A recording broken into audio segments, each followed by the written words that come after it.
Kemi ndjekur kështu dhe vazhdojnë të ndjekim protestën e studentëve shqiptar në Maqedoninë e Veriut. Ata kërkojnë që provimi i jurisprudencës të jepet në gjuhën shqipe, por protesta tashmë është përshkallëzuar edhe me pjesëmarrjen e studentëve nga fakultetet e tjera, të cilët gjithashtu kërkojnë që provimi për licensat përkatëse të jepet gjithashtu në gjuhën shqipe.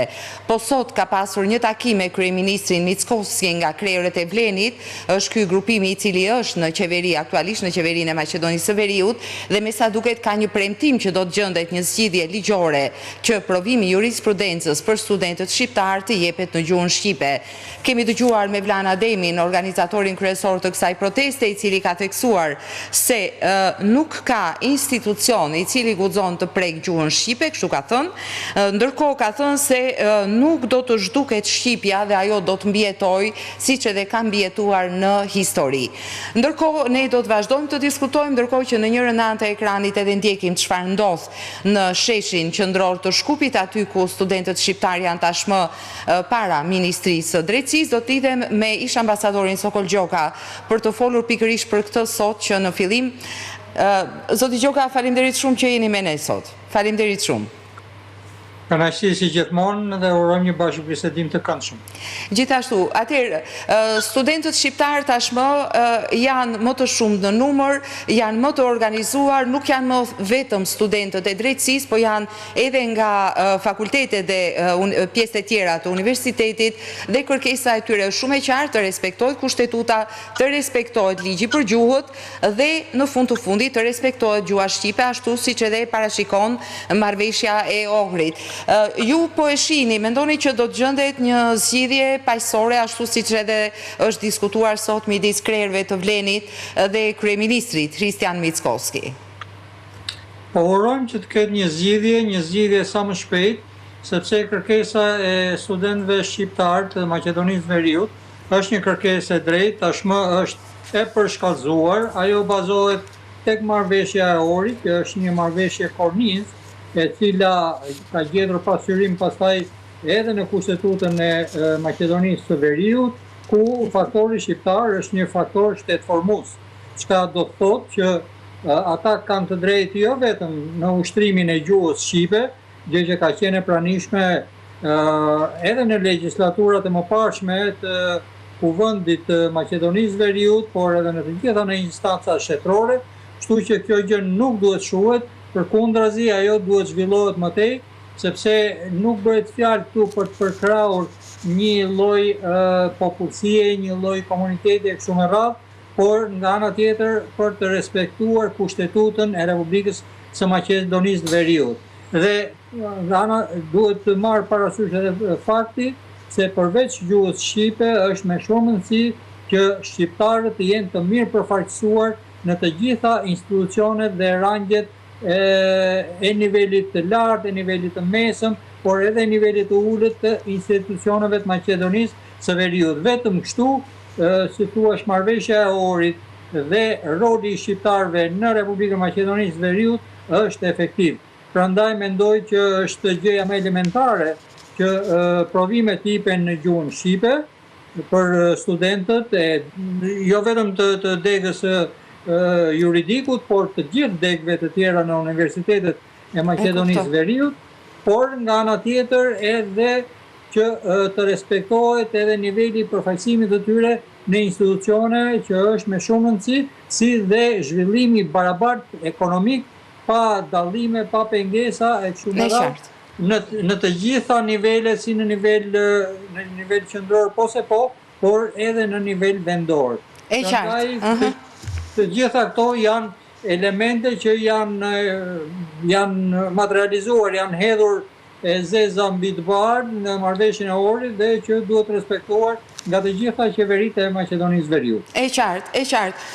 Zoti Gjoka, në fakt, thelbi gjithë kësaj që po ndodh atje është marrëveshja e Ohrit dhe respektimi i marrëveshjes së Ohrit, që përcakton se ajo popullsi ose ai komunitet, gjuha e të cilit përbën 20%, pra 20% e një komuniteti të caktuar që flasin atë gjuhë, natyrisht ajo konsiderohet gjuhë zyrtare. Mendoni që thelbi i problemit në Maqedoni është, le të themi, themi ndoshta një përpjekje për ta prekur marrëveshjen e Ohrit. Dhe nëse ajo marrëveshje preket, çfarë do të ndodhte me shtetin e Maqedonisë së Veriut? Duke pasur gjithmonë parasysh se sa rëndësi të madhe ka për shqiptarët. Po është e kuptueshme se pa popullin shqiptar aty, pa elementin shqiptar, Maqedonia e Veriut do të kishte probleme në ekzistencën e vetë si shtet. Kështu që në këtë kuadër, zgjidhja prandaj është më se e logjikshme dhe më se e kuptueshme për institucionet e qeverisë Maqedonisë Veriut. Por duke qenë se VMRO-ja ka mbajtur një qëndrim reflektar në gjithë historinë e zhvillimit të vetë dhe të marrëdhënieve të veta me shqiptarët, ndryshe nga LSDM-ja, e cila ka bashkëpunuar mirë me shqiptarët, kështu që VMRO-ja është përpjekur gjithmonë që të uli si përfaqësimin, si mënyrën e zhvillimit ekonomik tek rajonet e shqiptarëve, tek komunat e shqiptarëve kështu me radhë, deri në përdorimin e gjuhës shqipe. Por mendoj që ky reagim qytetar i studentëve të Maqedonisë Veriut, ky presion pozitiv duhet marrë në konsiderat nga qeveria e Maqedonisë së Veriut e drejtuar nga VMRO dhe PMNE. Kështu që në këto kushte pa elementin shqiptar, ju shikoni dhe kompozimin e qeverive.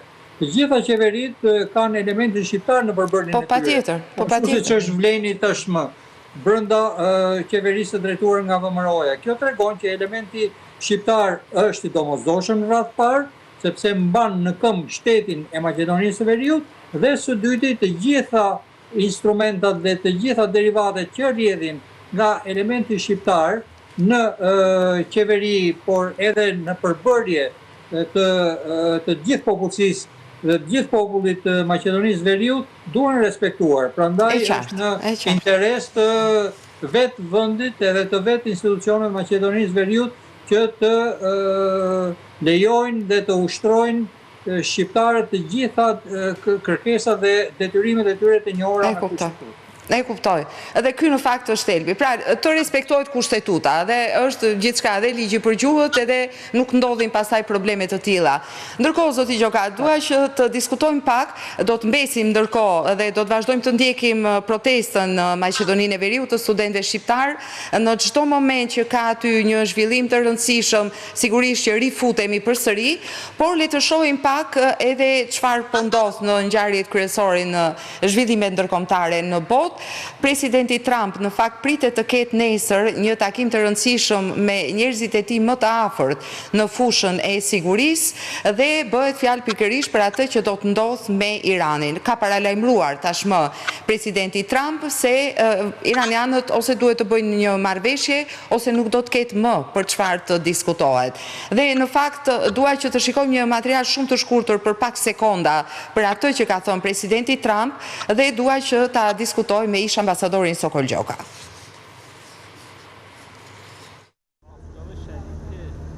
Tensionet në lindjen e mesme janë rikthyer sërish në nivele alarmante pas një sulmi me dron ndaj centralit bërthamor Baraka në Emiratet e Bashkuara Arabe.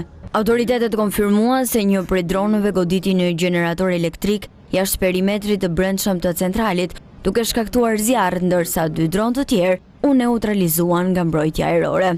Sipas Ministrisë së Mbrojtjes së Emirateve, dronët ishin lëshuar nga kufiri perëndimor, pa dhënë detaje të mëtejshme mbi origjinën e tyre. Zyrtarët në Abu Dhabi e cilësuan ngjarjen një akt terrorist dhe paralajmëruan se Emiratet kanë të drejtën e plotë për t'u kundërpërgjigjur. Zyrtarët bën me dije se nuk ka pasur rrjedhje të materialeve radioaktive. Sulmet vinë në një moment të tensionuar pasi deri më tani negociatat kanë dështuar, ndërsa Fars News ka publikuar kërkesat e SBA-s dhe Iranit. Nga ana tjetër, presidenti amerikan Donald Trump paralajmëroi Iranin me tone të ashpra përmes një postimi në Truth Social, duke deklaruar se koha po mbaron dhe se Teherani duhet të veprojë shpejt. Sipas mediave amerikane, Trump do të zhvillojë një takim me këshilltarët e sigurisë kombëtare për të diskutuar opsionet ushtarake ndaj Iranit, ndërsa përpjekjet për ndërmjetësimin ndërkombëtar deri tani nuk kanë prodhuar rezultat. Atëherë, zoti Gjoka, siç edhe thot presidenti Trump, tiktaku i orës, po troket tashmë, nuk duket se ka mbetur shumë kohë për Iranin, nesër merret një vendim përfundimtar se çfarë do të bëhet. Mendoni që do të shohim rifillimin e luftimeve dhe këtë herë ndoshta të fazës përfundimtare të luftës kundër Iranit? Po, nuk mendoj që mund të rifillojnë luftimet, sepse luftimet natyrisht kanë kosto për palët, dhe po të shikojmë palët po lëvizin në drejtimin e një zgjidhje, mbase të pjesshme, por të vazhdueshme dhe natyrisht për të hapur rrugën pastaj një zgjidhje për një paqe të qëndrueshme dhe të përhershme. Kështu që në këto kushte palët janë të interesuar në këtë drejtim. Por natyrisht retorika politike mundohet të ushtrojë presion mbi palët për të ndërmarrë hapat e duhura në një kohë sa më të shpejtë. Shtetet e Bashkuara të Amerikës janë më të interesuara për ta mbyllur sa më shpejt konfliktin me Iranin.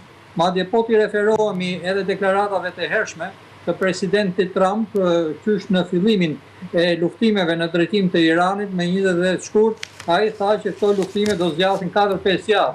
Por siç duket, këto po zgjasin tashmë janë në harkun kohor të 10 javëve, pra 2 fishin më shumë.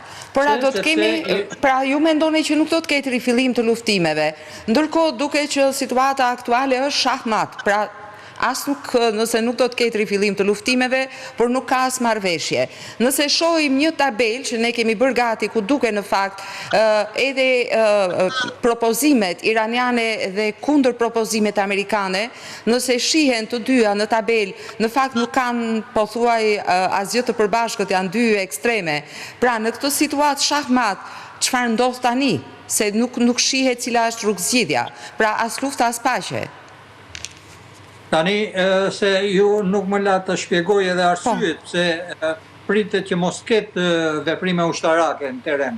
E para njerë se veprimet ushtarake janë me kosto të lartë për të dy palët. Së dyti, nuk pritet që të kemi vendosje të trupave në teren të Shtetet Bashkuara të Amerikës apo të Izraelit në Iran, sepse lufta me trupa aty do të ishte një luftë në një farë mënyrë shumë e vështirë për Shtetet e Bashkuara të Amerikës dhe nga ana e Izraelit në territorin e Iranit. Irani nuk është si vendet e tjera arabe, sepse ka struktura jo të përgatitura mirë, por të zgjeruara masive të armatosura që mund të angazhohen. Së treti, Irani gjithashtu nuk është interesuar për të futur në luftime, sepse do të çojë humbje fatale nëse do të rifillojnë luftimet.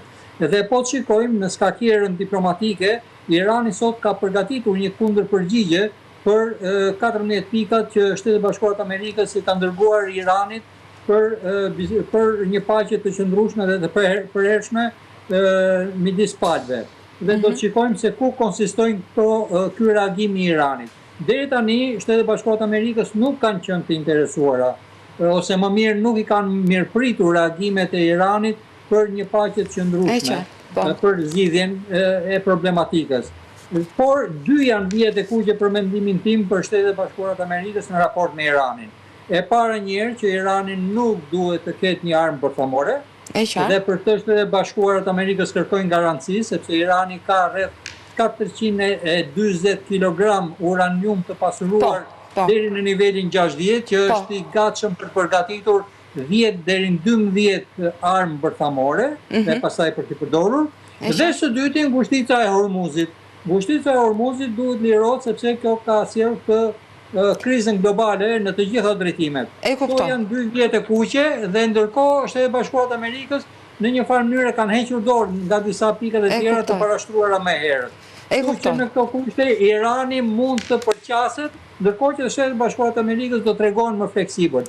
Por Shtetet e Bashkuara të Amerikës kërkojnë ta zgjidhin problemin sa më shpejt, në mënyrë që të angazhohen me gjëra të tjera, sepse kanë agjendë më të ngjeshur, ndërsa Irani e ka marrë më shtruar dhe kërkon që të përfitojë edhe në kohë, edhe sa më shumë pikë për interesat e veta qoftë rajonale, qoftë ndërkombëtare. E kuptoj.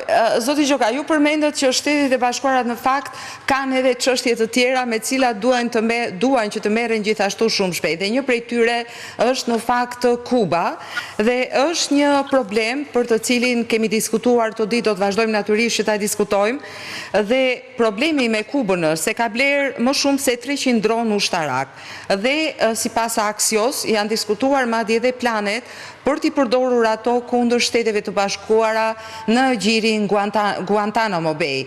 Dhe ky në fakt është një nga ato probleme që nuk mund të anashkalohet nga Shtetet e Bashkuara.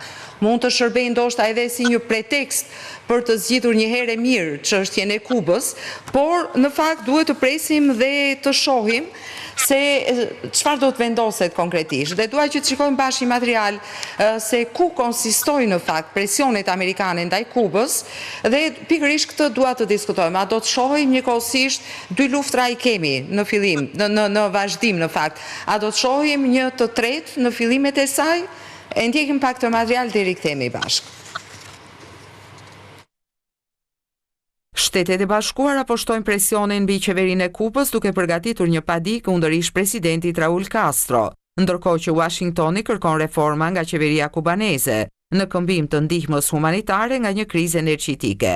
Prokurorët federal kanë shqyrtuar akuza të mundshme kundër ish-presidentit 94 vjeçar, duke përfshirë disa që lidhen me rrëzimin nga ushtria kubaneze në vitin 1996 të dy avionëve që i përkisnin organizatës kubano-amerikane në mërgim Brothers to the Rescue. 4 ligjvënës kubano-amerikan i kishin bërë thirrje Departamentit të Drejtësisë të Shteteve të Bashkuara që të merrte në konsiderat ngritjen e padive ndaj Castros për rrëzimin në të cilin u vran 4 persona, 3 prej tyre qytetar amerikan. Presidenti amerikan Donald Trump ka refuzuar të komentojë aktakuzën. Do ta lë Departamentin e Drejtësisë të komentojë për këtë, por ata, kubanezët, ka nevojë për ndihmë siç e dini, tha ai. Kongresmeni amerikan Carlos Jimenez i tha CNN se akuzat e mundshme do të lidhen me incidentin e vëllezërve të shpëtimit.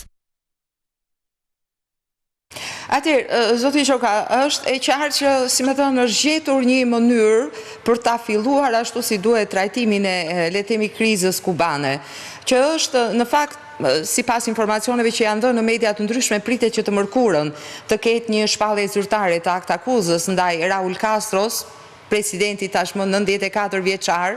Megjithatë, për çfarë do të shërbente kjo? Pra, shpallja një aktakuze të tillë ndaj Raul Castros, çfarë ndikimi do të kishte në Kubë? Tash mendoj që në rrafshin gjeostrategjik Kuba paraqet interesat të tjera të veçanta për Shtetet e Bashkuara të Amerikës. Tash mund të gjenden pretekste dhe arsye të ndryshme për të bërë një ndërhyrje në zhvillimet në Kubë, por unë nuk mendoj se Shtetet e Bashkuara të Amerikës do të angazhohen në Kubë pa mbyllur çështjen e Iranit.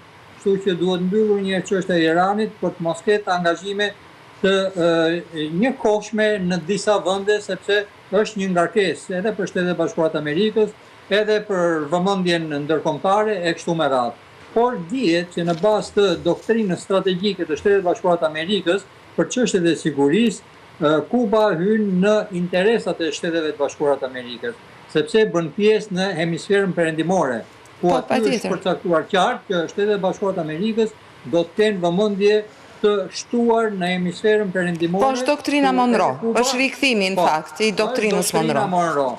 Kështu që në këto kushte, në radh parë Shtetet e Bashkuara të Amerikës kërkojnë që vende që bën pjesë në hemisferën perëndimore të shkëputen nga influenca të tjera. Po, e kuptoj, ambasador, ndjej se po ju ndërpres edhe një herë, po në fakt ajo që është me interes tani për ta diskutuar është pikërisht çfarë ndikimi do të ketë në Kubë. Pra, një akt akuz ndaj një presidenti 94 vjeçar që përfaqëson familjen Castro, është pjesë e historisë së Kubës ndër dekada. Brenda Kubës, çfarë rëndësie apo ndikimi do të kishte? Tashi Kuba ndodhet në një krizë të thellë ekonomike. Për shkak të mungesës të zhvillimeve në atë vend, të krizës energjetike, u ndërpre nafta e Venezuelës që e mbante Kubën, nga ana tjetër edhe mbështetja, si thuash, e aktorëve të tjerë të mëdhenj në drejtim të Kubës është ndalur në një farë mënyre, nuk lejohet, vetëm disa ndihma humanitare kanë vajtur, pra populli i Kubës po përballet me kriza të vazhdueshme. Ndërkohë që Shtetet e Bashkuara të Amerikës janë investuar dhe në Kubë për të ngritur aty dhe një lloj reagimi popullor kundër regjimit Castro dhe pasuesve të tyre në Kubë në mënyrë që të ndryshojë drejtimi geopolitik i Kubës. Dhe administrata e Barack Obamas arriti që të vendosë marrëdhënie diplomatike me Kubën, madje hapi dhe ambasadën amerikane aty, por më pas kubanezët e keq përdorën të afrinë të Shtetet Bashkuara të Amerikës dhe e larguan përsëri Shtetet Bashkuara të Amerikës duke u mbështetur tek aleatët e tyre të mëparshëm. E kuptoj, pra do të kishte ndikim apo jo? Do të kishte ndikim? Patjetër që do të ketë ndikim, por Shtetet e Bashkuara të Amerikës janë për ndryshim regjimi në Kubë. Një, dhe së dyti që Kuba të vihet në proceset e zhvillimeve demokratike brenda vendit dhe natyrisht në drejtim të politikave dhe interesave amerikane në atë rajon ku kanë pjesë për shkak të doktrinës Monroe dhe të doktrinës së sigurisë së Shtetit Bashkuara të Amerikës. E kuptoj. Por ndërkohë, siç edhe thatë, në fakt Shtetet e Bashkuara nuk është se kanë mbetur në pjesën e retorikës apo të fjalëve, kanë marrë veprime konkrete. Dhe ndër veprimet konkrete është vendosja e sanksioneve kundër Kubës, që në fakt ka ndikuar dhe ka provokuar edhe këtë krizë të madhe energjetike në cilën gjendet ky ishull dhe ky vend. Ndjekim pak i material të shkurtër në fakt cilat janë sanksionet amerikane dhe dua të rikthehem me atë që është në fakt pyetja finale, le të themi kështu. Çfarë do ndodh me Kubën? Administrata Trump kohët e fundit ka intensifikuar sanksionet kundër Kubës dhe muaj më parë në fakt vendosi një blokad nafte kundër këtij vendi. Ushtria amerikane ka rritur gjithashtu fluturimet për mbledhjen e inteligjencës në brigjet e Kubës. Përveç një anije me naftë ruse të dhuruar, zyrtarët kuban thonë se Shtetet e Bashkuara kanë ndërprerë çdo dërgesë nafte për më shumë se 4 muaj. Donacioni rus në fund të marsit është shteruar. Rezervat e naftës që drejtojnë rrjetin elektrik të ishullit të rrethuar janë pothuajse të shteruara. Shtetet e Bashkuara po i ofrojnë ishullit $100 milion ndihmë për të kryer reforma kuptimplote në sistemin komunist të Kubës. Presidenti kuban Miguel Díaz-Canel ka sugjeruar se Kuba do të ishte e hapur për të marrë ndihmë nga Shtetet e Bashkuara, por në fakt, siç ka thënë ai, heqja apo lehtësimi i blokadës do të ishte preferueshme. Nëse ka vërtet një gatishmëri nga ana e qeverisë amerikane për të ofruar ndihmë, ajo nuk do të hasë pengesa apo mosmirnjohje nga Kuba, shkroi presidenti në X. Dëmi mund të lehtësohet në një mënyrë shumë më të lehtë dhe më të shpejtë, duke hequr apo lehtësuar blokadën, tha ai. Si pjesë e paketës së ndihmës, Shtetet e Bashkuara kanë ofruar donacionin e terminaleve Starlink, që do të zgjerojnë lidhje në ishull, por gjithashtu do të thyejnë monopolin e qeverisë kubaneze në internet. Atëherë, zoti Gjoka, ka pasur kontakte zyrtare në fakt midis Washingtonit dhe Havanës, ka pasur delegacion të Departamentit të Shtetit që ka shkuar dhe ka folur me zyrtarët më të lartë kubanez. Pyetja ime për ju është në fakt, a do të arrihet që të ketë një marrëveshje për një tranzicion të butë të Kubës? Në fakt, si që patëm me Venezuelën, pra hiqet Maduro, por ndërkohë Delcy Rodriguez, zëvendësja e tij vazhdon të drejtojë Venezuelën, nuk pati trauma të mëdha në sistemin venezuelian, a do të shohim të njëjtin model në Kubë? Skenari i Venezuelës do të jetë i aplikueshëm dhe për Kubën. E rëndësishme për Shtetet e Bashkuara të Amerikës është që këto vende të shkëputen nga ndikimi i vendeve të tjera, për te ta themi hemisferës perëndimore, pra nga Kina, nga Rusia, që janë vende të cilat mund të kontribojnë, por edhe vende të tjera të lidhura ideologjikisht me njëra tjetrën që janë pjesë e Amerikës Latine e Amerikës Qendrore, e para, dhe së dyti që ato të vijen në si thuaç drejtimin e Shteteve të Bashkuara të Amerikës për reforma të qëndrueshme brenda vendit, reforma kryesisht ekonomike dhe pasaj të vinë dhe reformat politike. Dhe skenari i Venezuelës është më i përshtatshëm në këtë drejtim, sepse Kuba është një kafshate e lehtë për Shtetet e Bashkuara të Amerikës, ashtu siç ishte Venezuela. Gjendja në Kubë është e mjerueshme dhe ata janë të gatshëm që të pranojnë ofertat amerikane ashtu siç u shprehen edhe në kronikën tuaj. Kështu që kjo mendoj se do të realizohet edhe do të jetë më lehtë edhe për Shtetet e Bashkuara të Amerikës, por edhe për Kubën në vetvete dhe popullin kuban. E qartë. Zot Gjoka, ju falenderoj shumë që ishit me ne sot. Faleminderit shumë. Faleminderit shumë. Kënaqësi. Isha me ambasadorin Sokol Gjoka dhe diskutuam dy çështje të rëndësishme. Irani, çfarë do të ndodhë, nesër është takimi i presidentit Trump me këshilltarët, njerëzit e tij më të afërt në fushën e sigurisë dhe të mbrojtjes dhe natyrisht në nivelet më të larta, dhe ndërkohë Kubën. Pra çfarë do të bëhet me Kubën, ndërkohë që shohim një intensitet të veprimeve konkrete të Shteteve të Bashkuara për të ndryshuar rrjedhën politike dhe ekonomike të këtij ishulli kaq të rëndësishëm. Siç edhe e tham, ka pasur kontakte zyrtare të Washingtonit me Havanën, po cilat kanë qenë dhe për çfarë është diskutuar. E ndjekim këtë material për të mbyllur këtë blok. Muajin e kaluar një delegacion i lartë amerikan u takua me zyrtar të qeverisë kubaneze, ndërsa administrata Trump rriti përpjekjet për të ushtruar presion mbi Havanën për një marrëveshje. Delegacioni i lartë i Departamentit të Shtetit theksoi se koha po mbaronte për Havanën për të bërë reforma kyçe të mbështetura nga Shtetet e Bashkuara para se rrethana të përkeqësohen në mënyrë të pakthyeshme. Delegacioni amerikan theksoi nevojën e Kubës për të bërë reforma të rëndësishme ekonomike dhe qeverisëse, për të rritur konkurrueshmërinë, për të tërhequr investimet e huaja dhe për të lejuar rritjen e udhëhequr nga sektori privat. Delegacioni amerikan kërkoi gjithashtu nga qeveria kubaneze që të lirojë të burgosurit politik dhe të rrisë liritë politike. Është shprehur gjithashtu shqetësimi në lidhje me inteligjencën e huaj, ushtrinë dhe grupe terroriste që veprojnë më pak se 100 milje nga Shtetet e Bashkuara. Dhe ndërkohë do t'i rikthehemi përsëri Maqedonisë së Veriut, aty ku studentët shqiptar protestuan dhe ndërkohë janë duke u shpërndar një protestë dinjitoze, paqësore, me të gjitha vlerat e mundshme të civilizuese dhe qytetëruese. Dhe do të lidhemi njëherë me Ibrahim Mehmetin, është analist nga Shkupi. Përshëndetje, faleminderit shumë që jeni me ne sot. Përshëndetje.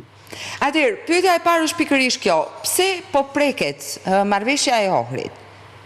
Ndërkohë që dihet që prekja e asaj marrëveshje në fakt do të prodhojë tension, protesta, probleme. Është si rregull treshi në fakt. Nëse prek marrëveshjen e Ohrit, sigurisht që shqiptarët do të reagojnë. Pse bëhet? Po them të drejtën, për gjithë ne këtu që i vërejmë këto ngjarje është një enigma se sepse kjo nuk është interesi në Maqedoni. Kjo është ajo që unë mund të them për arsye se prekja e marrëveshjes së Ohrit ose që intervenimi në rrjedhën e kësaj marrëveshje, në të implementimin e ligjeve që dalin nga kjo marrëveshje, në mënyrë drejt për drejt i prit marrëdhënie etnike, krijon situata të cilat nuk janë në favor të Maqedonisë, por kështu e shokun, por duke se dikush mendon ndryshe dhe kjo mbetet seksiste, sepse tani më duket se kjo ka tendenca të qarta që dalin nga ato premtime që partia më e madhe në qeveri i dha gjithë zyrtare, dhe kjo është ndoshta përgjigje më e thjeshtë. E qartë. Por ndërkohë, zoti Ibrahim, ka pasur sot një takim të krerëve të Vlenit me Hristian Mickovskin, me kryeministrin. Dhe ka pasur një premtim që do të gjendet një zgjidhje ligjore për çështjen e dhënies së provimit të jurisprudencës për studentët shqiptar në gjuhën shqipe. Si ju duket kjo zgjidhje? Është zgjidhje përfundimtare apo është thjesht zgjidhje për t'i dhënë fund protestave, për ta thënë shkurt e shqip? Mund duket përpjekje për të manipuluar, studentët që t'i demoralizojnë që të humbin atë vullnetin të cilin ata tani më e kanë demonstruar qartë. Nëse do t'ishte një zgjidhje, kjo nuk do të kërkonte kurfar koordinimi, kurfar grupe punu, sepse ligje i qartë dhe ka deklaruar vetë kryeministri para ndërsa ka më shumë se një muaj, për ta se jo, ka më tepër. Nuk ka problem, kushtetuta është i qartë, ligji është i qartë, po ndërkohë, si duket dikush kërkonte të gjejë mundësi për të për të manipuluar me këtë dhe për të krijuar faktikisht në mjegun, sepse ligji është i qartë, ndërsa nuk kemi kohë ta flasim. E kuptoj. Ligji dhe kushtetuta është e qartë. Ligji dhe kushtetuta është e qartë. Pra, ai komunitet që përbën 20% ka edhe të drejtën që gjuha e tij të jetë gjuhë zyrtare. A është kështu? Pikërisht, gjuhë shqipe është zyrtare në gjithë territorin. Eksakt. Gjuhë zyrtare. Edhe nuk ka nevojë për çështje të krijohen grupe punuese, të dërgohet në Komisione Venecia, të mbledhen në qeveria të mbledhje. Kjo është vetëm për ta pengu realizimin dhe implementimin e këtij ligji. Nuk është qëllimi i përtohet sepse gjithçka është e qartë, fillimisht është tani më 7 vite në fuqi dhe tani dikush kujtohet dhe thotë për çdo veprim të cilën do marrë shqiptar, jo vetëm për këtë. Sepse kjo ishte ndoshta edhe është një përpjekje faktikisht për ta thënë ka jetë të gabuar debatin në fakt. E kuptoj, por ndërkohë mendoni që studentët që po protestojnë dhe tashmë janë edhe më të organizuar dhe të mbështetur edhe nga studentët nga viset e tjera shqiptare, mendoni që ata do të ndalen me kaq apo do të kemi një përshkallëzim të kërkesave të tyre, pra do jenë të kënaqur me zgjidhjen që ofron qeveria Mickoski? Më ndër se kjo rezistencë nga ministria dhe nga qeveria në një farë mënyre në qenë këtë të gjithë dhe jo vetëm studentëve, se në fakt nuk është fjala vetëm për provimin e jurisprudencës, por është problemi për implementimin e ligjit në tërësi, sepse kjo shifet edhe në shumë sfera tjera, dhe mendoj se studentët tani edhe me përkrahin që e kam nga të gjitha anët, besoj se do të çojnë këtë linjë, dhe me thënë se të implementohet ligji dhe jo të shpiken procedura, komisione me të cilat vetëm do të pengohet në E kuptoj. Zoti Ibrahim, është diskutuar në fakt dhe ne kemi diskutuar edhe në studio, natyrisht do vazhdojmë ta diskutojmë sepse është një nga ato që vetë në Shkup është diskutuar mes palëve. Bëhet fjalë për zgjedhjet parakoshme. Ka pasur një qëndrim të kryeministrit Mickoski, i cili ka thënë do të ketë zgjedhjet parakoshme, pastaj ka thënë jo këtë vit, por vitin tjetër. Pse do të shkonte pikë së pari Maqedonia e Veriut në zgjedhjet parakoshme? Dhe e dyta, sa më rëndësi do të ishin për bllokun politik shqiptar, partitë shqiptare, bllokjet shqiptare dhe për ata që nuk janë në asnjërin prej bllokjeve, pra politikën e shqiptarëve në Maqedoninë e Veriut? Pikë së pari, zgjedhjet e parakoshme qartë që janë në favor në interesin e partisë VMRO dhe PMN, sepse tani më duke shumë mangësi, shumë probleme me të cilat ballafaqohet qeveria dhe nuk arrin të gjejë një investim në atmosferën e ekonomisë dhe financave. Dhe kjo parti mendoj se ka interes që para se t'i bjell rejtingu të fitojë në kokë. Nëse ka tani zgjedhje, fiton edhe një mandat, dhe ky mandat shndrohet në 6 vjeçar. Teoretikisht, mirë po për partitë shqiptare në qeveri, për koalicionin Lem ose partinë Lem tani më, kjo është e kundërta e interesit të VMRO, sepse në këto 2 vite kjo parti mbeti në hijen e partnerit të saj në qeverinë të VMRO, sepse VMRO e ka dominuar plotësisht në çdo sferë, madje edhe në paraqitjet. Por ndoshta edhe sepse, zoti Ibrahim, ndoshta sepse edhe ka shumicë dërmuese VMRO-ja.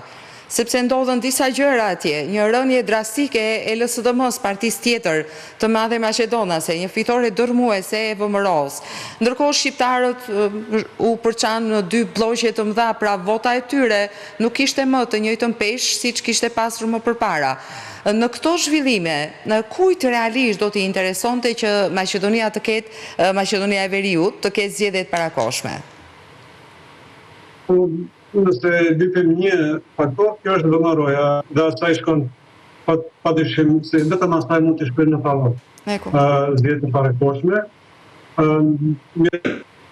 Kryeministri ndërroi qëndrimin pasi thashë të zgjedhjeve, sepse vleni tha, jo tha ne kemi shumë punë për të bërë, që e dim sepse në shumë sfera, shumë plantime që i kanë dhënë, gati stasninëve kanë arritë të plotësojnë për shkak se VMRO-ja nuk u lejon këtë.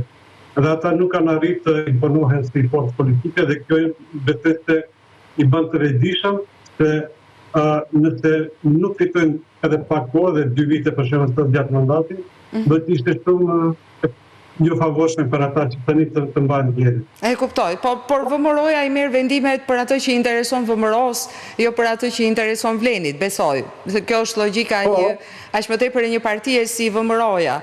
Dhe një pyetje të fundit kam për ju.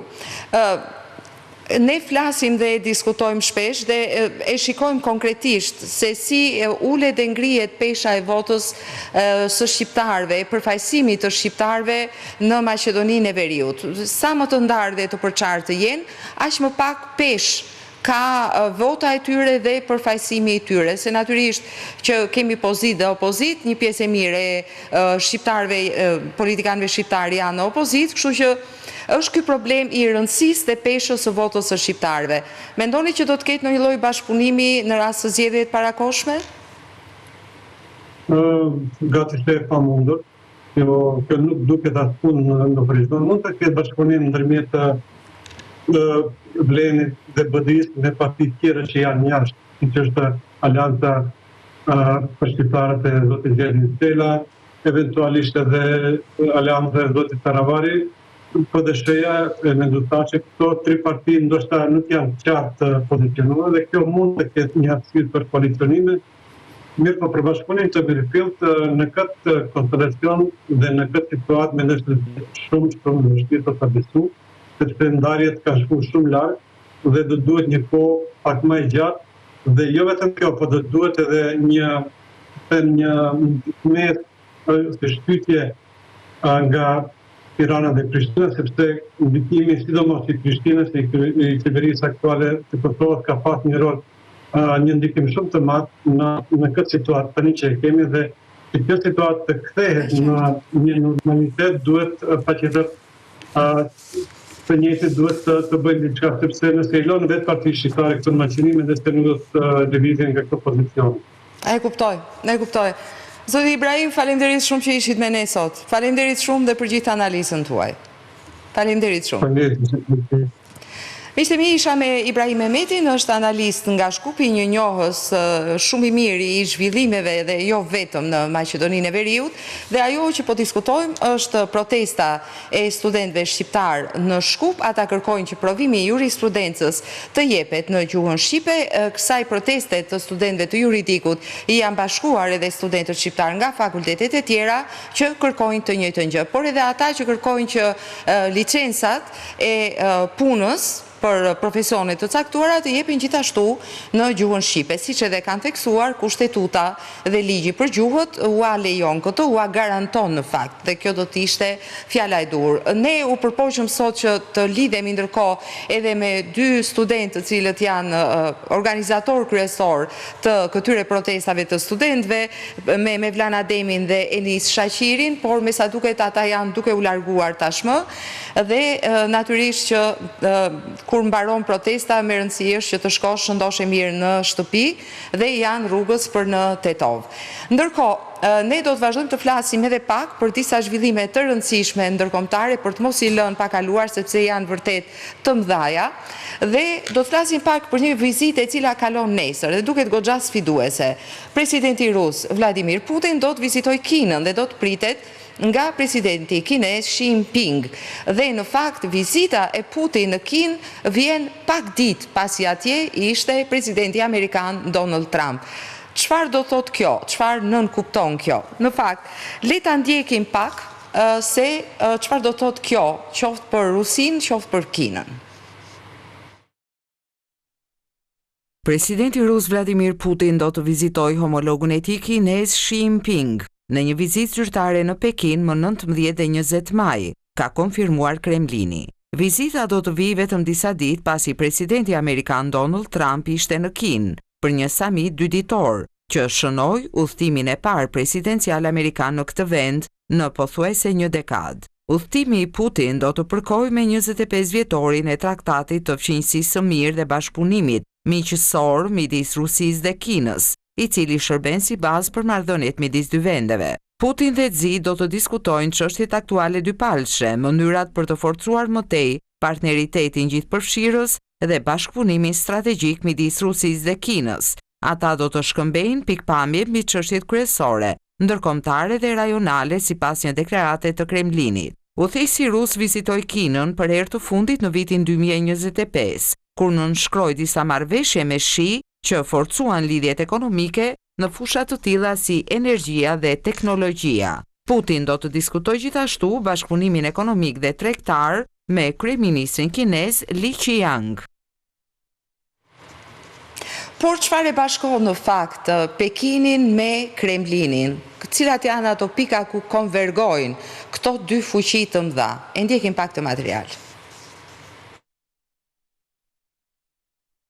Marrëdhënia Rusi-Kinë është një partneritet i gjerë strategjik i ndërtuar mbi kundërshtimin e përbashkët ndaj Shteteve të Bashkuara. Bashkëpunimi midis tyre është thelluar ndjeshëm, i nxitur nga ekonomitë plotësuese, me Rusinë që furnizon me lëndjegëse fosile jetësore dhe Kinën që eksporton mallra dhe teknologji në Rusi. Dy vendet koordinojnë lëvizjet e tyre diplomatike dhe shpesh kryejnë stërvitje të përbashkëta ushtarake në tokë, ajër dhe det për të kompensuar ndikimin perëndimor. Tregtia dypalshe arriti në afërsisht $245 miliardë, duke shërbyer si një litar jetese ekonomik jetësor që e ndihmon Rusinë të përballojë sanksionet perëndimore. Partneriteti është bërë gjithnjë e më asimetrik me Rusinë që po bëhet gjithnjë e më e varur ekonomikisht dhe strategjikisht nga Kina. Marrëdhënia është pragmatike dhe jo tërësisht ideologjike. Pekini zyrtarisht mban një qëndrim neutraliteti ndaj luftës në Ukrainë, duke ndjekur një vijë ndarëse midis mbështetjes ekonomike të Rusisë dhe shmangjes së veprimeve që do të shkaktonin sanksione dytësore me BE dhe SBA. Por në fakt, ajo që shohim tani nuk ka qenë gjithmonë kështu. Sigurisht, ne shohim tani një bashkëpunim të thelluar, intensiv, konstruktiv dhe me interesa të përbashkëta midis Pekinit dhe Kremlinit. Por në fakt, jo gjithmonë ka qenë kështu sepse ka pasur rivalitete dhe ka pasur çështje kufitare, të cilat janë zgjidhur diku nga vitet 2000. E ndjekim këtë material, pra bashkëpunim, por edhe rivalitet. Kina dhe Rusia kanë një histori të gjatë dhe të ndërlikuar të shënuar nga periudha bashkëpunimi, por edhe rivaliteti të ashpër strategjik. Në të kaluarën tensione dypalshe janë ndezur për çështje që përfshin doktrinën komuniste dhe kufirin e gjerë të përbashkët prej 4184 kilometrash midis dy vendeve. Megjithatë, ata e zgjidhen zyrtarisht mosmarrveshjen kufitare në vitet 2000. Marrëdhënia e tyre ekonomike është thelluar por mbetet asimetrike, me Rusinë shumë më të varur nga Kina se sa anasjelltas. Kina dhe Rusia nuk janë aleat zyrtar dhe nuk janë të detyruar të shkojnë në mbrojtje të njëri tjetrit. Besohet se Shi dhe Putin kanë një marrëdhënie të ngushtë personale, që kur Shi erdhi në pushtet, ai dhe Putin janë takuar më shumë se 40 herë, shumë më tepër vizita se sa presidenti kinez ka pasur nga udhëheqës të tjerë botror. Shi madje e ka quajtur Putinin mikun dhe kolegun e tij më të mirë, ndërsa presidenti rus i është drejtuar homologut kinez si një mik i dashur. Putin ka lavdëruar gjithashtu nismën Një brez një rrugë, projektin global të infrastrukturës së Kinës. Por ndërkohë, në 2022 fillon lufta e Rusisë kundër Ukrainës. Vendet evropiane, Shtetet e Bashkuara menjëherë ndryshojnë qëndrimin ndaj Moskës, natyrisht një kundërpërgjigje e ashpër, armatosin Ukrainën, ndërkohë i vënë sanksione Rusisë. Kjo situatë vazhdon sot e kësaj dite, është qëndrimi i vendeve evropiane, por edhe i Shteteve të Bashkuara. Çfarë ndodh me Kinën? Cili është qëndrimi i Kinës në lidhje me luftën e Rusisë kundër Ukrainës? E ndjekim pak të material. Pushtimi i Ukrainës nga Rusia e ka vënë Kinën në një pozicion të vështirë. Pekini nuk ka ofruar publikisht ndihmë ushtarake për të mbështetur luftën e Moskës. Gjatë një vizite shtetërore në Moskë në mars të 2023-shit, Shi personalisht e paralajmëroi Putin të mos përdor armë bërthamore në Ukrainë. Ekspertët thonë se lufta ka pasur pak ndikim në marrëdhënie dypalshe midis dy vendeve, me lidhjet e tyre ushtarake dhe stërvitjet e përbashkëta që nuk tregojnë shenja të rënjes që nga fillimi i pushtimit. Zyrtarët kinezë gjithashtu kanë refuzuar të dënojnë Putinin për luftën dhe kanë fajsuar Shtetet e Bashkuara dhe NATO-n, duke thënë se ato kanë provokuar Rusinë. Në shkurt të vitit 2023, Kina publikoi një plan paqeje me 12 pika, për konfliktin që u refuzua shpejt qoftë nga Ukraina, qoftë nga Shtetet e Bashkuara. Ndërkohë, marrëdhëniet ekonomike midis Federatës Ruse dhe Republikës Popullore të Kinës janë shumë interesante. Kur i sheh nga larg, ndonjëherë të krijohet përshtypja që është një marrëdhënie barabartë ekonomike, pra japin dhe marrin nga njëra tjetra. Në fakt, avantazhin në marrëdhëniet ekonomike midis këtyre dy vendeve e ka Kina. Ja pse. Rusia varet shumë më tepër nga Kina se sa anasjelltas, një fakt që ka krijuar shqetësime në Moskë. Kina është aktualisht partneri tregtar numër 1 i Rusisë, por Rusia është vetëm i shtati më i madh i Kinës që nga viti 2024. Rusia gjithashtu mbështetet në kompani dhe bankat kineze për investime kritike në infrastrukturën e energjisë dhe telekomunikacionit. Në vitin 2022, Shtetet e Bashkuara, Japonia dhe Bashkimi Evropian lëvizën për të ndaluar importet e naftës ruse në përgjigje të fillimit të pushtimit rus të Ukrainës, por Kina mbeti një blerës kryesor. Importet e naftës ruse u rritën me 49%, duke shkuar në 76.4 miliard dollar atë vit, duke thelluar varësinë e Rusisë nga tregtia me Kinën, që nga qershori i vitit 2025, deficiti tregtar i Kinës me Rusinë ishte 1.6 miliard dollar. Me 8.3 miliard dollar eksporte në Rusi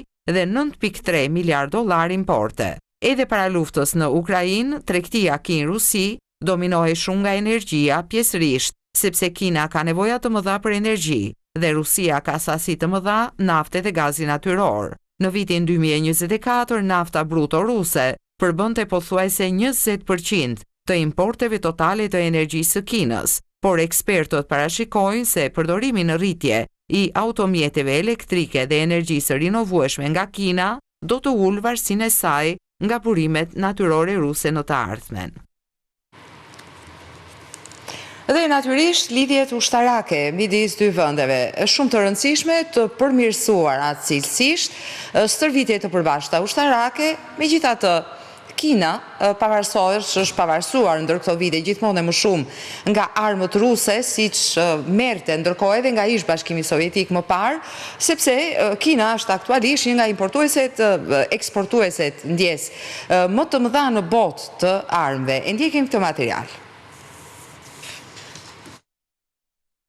Ushtrit kineze dhe ruse nuk kanë luftuar kurrë krah për krah, por bashkëpunimi i tyre në mbrojtje është rritur që nga viti 2014. Ata kanë filluar të punojnë së bashku për të zhvilluar sisteme paralajmëruese për raketat dhe madje po rrisin bashkëpunimin hapësinor, duke përfshirë edhe integrimin e sistemeve të tyre të navigimit me bazë satelitore, që nga vitet 50 shumica e armëve të importuara nga Kina kishin ardhur nga Bashkimi Sovjetik dhe më vonë nga Rusia.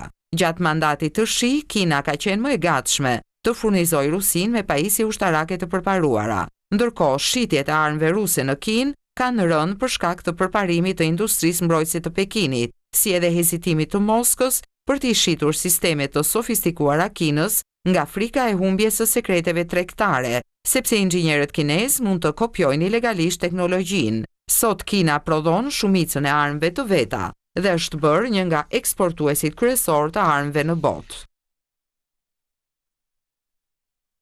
Dhe natyrisht në fund, bota në 1 minutë, sepse janë të gjitha ato zhvillime të rëndësishme, ndërkombëtare, të cilat, siç vazhdojmë ta përsërisim, nuk bëjnë atë faqen e parë apo headline-in apo lajmin kryesor. Megjithatë, ne i kemi në bota për 1 minutë.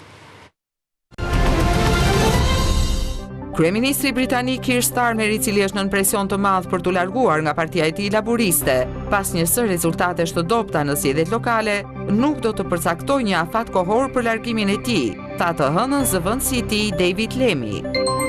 Një festë e mbështetur nga administrata Trump për trashëgimin fetare amerikane u përball me kritika nga ata që thonë se ajo nuk pasqyron peizazhin e larmishëm fetar të vendit. Mira njerëz morën pjesë në programin 9 orësh, kushtuar traditave konservatore katolike, të quajtur Ripërkushto 250, jubileu kombëtar i lutjes, lavdërimit dhe falënderimeve.